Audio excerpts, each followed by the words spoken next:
샬롬, 이동춘 목사입니다. 오늘도 여러분의 삶이 주님의 평안으로 가득하시길 기원하며 하나님의 말씀을 나누겠습니다. 오늘 주시는 말씀은 마태복음 6장 5절에서 6절의 말씀입니다. 또 너희는 기도할 때에 외식하는 자와 같이 하지 말라. 그들은 사람에게 보이려고 회당과 큰 거리 어귀에 서서 기도하기를 좋아하느니라. 내가 진실로 너희에게 이르노니 그들은 자기 상을 이미 받았느니라. 너는 기도할 때에 내 골방에 들어가 문을 닫고 은밀한 중에 계신 내 아버지께 기도하라. 은밀한 중에 보시는 내 아버지께서 갚으시리라. 아멘. 마태복음 6장 5절과 6절 말씀을 본문으로 예수님께서 가르치신 기도 그 두 번째 시간으로 겉과 속이 다른 기도가 아닌 은밀한 기도에 대해 라는 제목으로 말씀을 나누도록 하겠습니다. 껍질을 까봐야 속을 알 수 있고 먹어봐야 맛을 알 수 있는 것이 많습니다. 대표적인 것이 과일이지요. 전문가가 아닌 이상 과일은 겉만 보고는 판단이 쉽지 않습니다. 좋아 보여서 골랐는데 아닌 경우가 제법 됩니다. 그래서 과일은 껍질만 까서는 그 맛을 알 수 없습니다. 먹어봐야 알 수 있습니다. 먹어보기 전까지는 잘 익은 과일인지 알 수 없습니다. 그래서 속과 겉이 다른 사람을 비아냥댈 때 수박 같은 놈이라고 말하곤 합니다. 하지만 사실 수박이 무슨 죄입니까? 참 억울하겠다 싶습니다. 여하튼 겉과 속이 다른 사람은 신앙의 나라에서도 환영받지 못합니다. 그러니 당연히 대접을 못 받습니다. 오늘 본문만 봐도 당장 알 수 있습니다. 5절을 보겠습니다. 또 너희는 기도할 때에 외식하는 자와 같이 하지 말라. 그들은 사람에게 보이려고 회당과 큰 거리 어귀에 서서 기도하기를 좋아하느니라. 내가 진실로 너희에게 이르노니 그들은 자기 상을 이미 받았느니라. 5절의 핵심어는 외식입니다. 자신을 나타내기 위해 자신을 밖으로 드러내는 것이지요. 그런데 이것은 자신의 진실을 알리기 위해 드러내는 것이 아닙니다. 그럴 수밖에 없어서 혹은 어쩔 수 없어서 드러내는 것이 아닙니다. 소위 잘난 체입니다. 잘난 체란 누군가에게 으쓱대려는 태도입니다. 내가 가진 것, 내가 누리는 것을 뽐내는 태도입니다. 이것은 인정받고자 하는 욕구로 인간의 기본적 욕구입니다. 그래서 적극적이냐 소극적이냐의 차이만 있을 뿐 인간은 누구나 인정 욕구에 의한 잘난 체가 있습니다. 사실 오늘날은 겸양이 미덕인 시대는 아닙니다. 오히려 자신의 월등함을 드러내는 것이 당당한 것이라고 주장하는 시대입니다. 잘난 체도 일종의 당당함으로 인정받는 시대입니다. 하지만 잘난 체는 잘난 체입니다. 왜냐하면 교만이고 우월감이기 때문입니다. 누군가를 하대하고 무시, 멸시하기 때문입니다. 그래서 성경은 잘난 체를 문제 삼는 것입니다. 이렇게 잘난 체가 문제임을 아시는 예수님이시기에 기도를 가르치시면서 이 문제를 지적하셨습니다. 물론 기도에 국한해서 지적한 것이 맞습니다. 외식기도, 즉 남에게 보이기 위한 기도, 자신이 기도 잘한다는 것을 보이고자 하는 기도, 자신의 기도가 얼마나 대단한지를 보이고자 하는 기도는 옳지 않은 기도라고 지적하신 것입니다. 그러나 이 지적은 외식 전반에 관한 지적이기도 하십니다. 사실 외식기도 하는 사람이 외식기도만 하겠습니까? 다른 삶도 외식적일 것입니다. 누군가에게 자신의 잘난 면을 보이고 싶어하는 잘난 체의 삶일 것입니다. 그러므로 외식기도를 포함해 외식으로 사는 삶 전반에 대해 지적을 하신 것으로 볼 수 있습니다. 그러나 본문이 외식기도에 초점을 맞추고 있으니 이것의 범위에서 살펴보겠습니다. 다시 반복되는 질문입니다만 본문에서 예수님이 외식기도를 지적하신 이유가 무엇일까요? 기도를 가르치시기 전에 이러한 기도 태도부터 지적하신 이유가 무엇일까요? 사람에게 보이려고 하는 기도이기 때문입니다. 기도는 하나님께 드리는 것인데 말입니다. 그렇습니다. 기도는 하나님과 내가 만나는 영적 공간입니다. 매우 개인적인 공간이자 시간입니다. 비밀 데이트라고 할까요? 누가 알 수도 없는 하나님과 나만의 은밀한 만남의 공간이자 시간이 바로 기도입니다. 이는 6절로 충분히 이해할 수 있습니다. 너는 기도할 때에 내 골방에 들어가 문을 닫고 은밀한 중에 계신 내 아버지께 기도하라. 은밀한 중에 보시는 내 아버지께서 갚으시리라. 자, 6절에서 두 번을 강조하시는 개념이 있습니다. 은밀한입니다. 은밀한 중에 계신 내 아버지와 은밀한 중에 보시는 내 아버지가 그것입니다.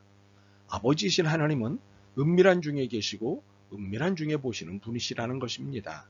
그렇다면 은밀이 무엇인가요? 숨어 있어서 겉으로 드러나지 않는 것입니다.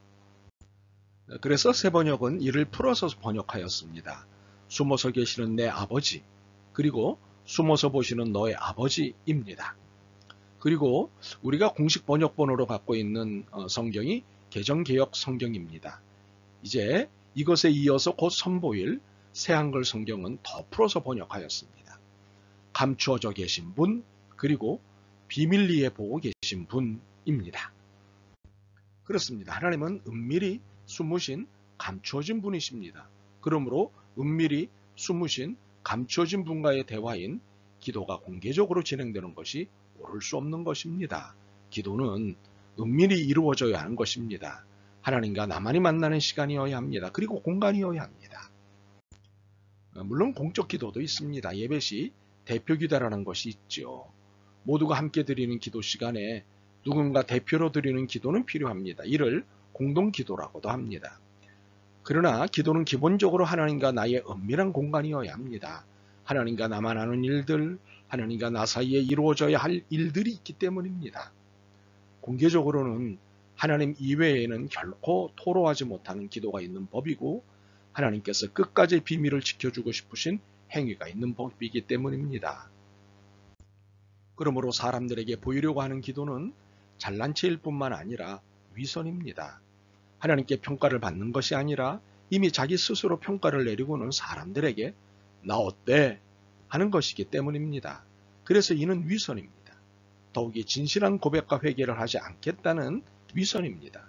언제나 착하게만 사는 것인 양구는 위선입니다. 그러므로 예수님이 지적하신 외식기도는 잘난 체일 뿐만 아니라 위선임을 지적하신 것입니다. 사실 하나님과의 은밀한 대화가 사람에게 보이기 위한 기도로 둔갑한다는 것은 하나님을 이용해 자신의 욕망을 충족하는 악한 행위입니다. 하나님을 염두에 두지 않는 행위이기 때문입니다. 이는 하나님의 이름과 능력만 필요할 뿐 하나님의 말씀을 하나님 앞에서 지키고 살아내고자 하는 태도와 마음이 없는 것입니다. 그러므로 철저한 위선입니다. 이러한 외식기도, 외식적 태도에 대해 일침을 놓으신 말씀이 이것입니다. 그들은 자기 상을 이미 받았느니라. 무슨 뜻인가요? 이렇게 기도하면 하나님께 받을 응답이 없다는 뜻입니다. 이러한 기도는 사람들에게 이미 인정을 받은 것이니 더 무슨 상이 필요하겠니? 라는 뜻입니다. 그렇습니다. 외식기도, 잘난체 기도, 위선기도는 상이 없습니다. 상은 은밀한 중에 계시면서 다 보고 계시는 하나님과의 기도에서만 있을 뿐입니다. 이 비밀스러운, 아니 신비한 영적 공간에서의 하늘 데이트만이 진정한 기도입니다. 당연히 위선적 기도는 기도가 아닙니다. 그렇기에 이 진정한 영적 데이트, 은밀한 거룩한 만남을 신청하는 순간부터 놀라운 일이 벌어집니다. 우리의 인종 욕구를 아시는 하나님이 그것을 채워줄 놀랍고도 신비한 일을 진행하신다는 사실입니다. 6절입니다. 너는 기도할 때에 내 골방에 들어가 문을 닫고 은밀한 중에 계신 내 아버지께 기도하라. 은밀한 중에 보시는 내 아버지께서 갚으시리라. 분명하지요? 은밀한 중에 보시는 내 아버지께서 갚으시리라. 이를 좀 더 풀어 정리해 보겠습니다. 첫째는 갚으시라는 것은 인정받고자 하는 욕구를 채워주신다는 것입니다. 사실 욕구라는 것은 무언가의 갈증이 난다는 것입니다. 채워지지 않는 것에 대한 애태움입니다. 주님은 우리의 이 갈증, 이 애태움이 무엇인지를 정확하게 아십니다. 그렇게 이를 채워주신다는 것입니다. 갚으시리라는 우리의 욕구를 거룩함으로 채워주신다는 뜻입니다. 둘째는 갚으시리라는 것은 필요한 것을 주신다는 것입니다. 무엇이 필요한지를 정확히 알고 계시기에 이를 주신다는 것입니다. 반면에 무엇이 필요 없는 것인지도 아시기에 불필요한 것은 주시지 않습니다. 이를 두고 응답받지 못했다고 하는 경우가 있습니다. 아닙니다. 이는 잘못된 이해요. 신앙입니다. 하나님은 필요하시다면 미처 구하지 않은 것도 주십니다. 그러므로 불필요한 것은 빼고 필요한 것은 다 주십니다. 위험하고 부질없기 때문입니다. 그래서 이것도 은혜요, 선물입니다.